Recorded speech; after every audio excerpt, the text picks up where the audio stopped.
યાત્રાધામ બેટ દ્વારકા તરફ જતી ફેરી બોટ સર્વિસ હાલના તબક્કે બંધ કરી દેવામાં આવી છે। પવનની ગતિ વધુ હોવાના કારણે આ ફેરી બોટ સર્વિસ હાલ બંધ કરી દેવામાં આવી છે। પવનની ગતિ ઘટતા ફરીથી આ બેટ ફેરી સર્વિસ શરૂ કરવામાં આવશે।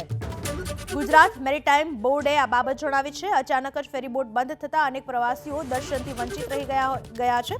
મંગળાના દર્શન કરવા માટે વહેલી સવારે બેટ દ્વારકા માટે ફેરી બોટ સર્વિસ મારફતે યાત્રિકો જતા હોય છે, દર્શનાર્થીઓ જતા હોય છે, પરંતુ વધારે પડતા પવનના કારણે ગુજરાત મેરીટાઈમ બોર્ડે હાલમાં ફેરી બોટ સર્વિસ બંધ કરવાનો નિર્ણય લીધો છે અને પવનની ગતિ ધીમી પડતા ફરીથી બેટ ફેરી સર્વિસ શરૂ કરવામાં આવશે।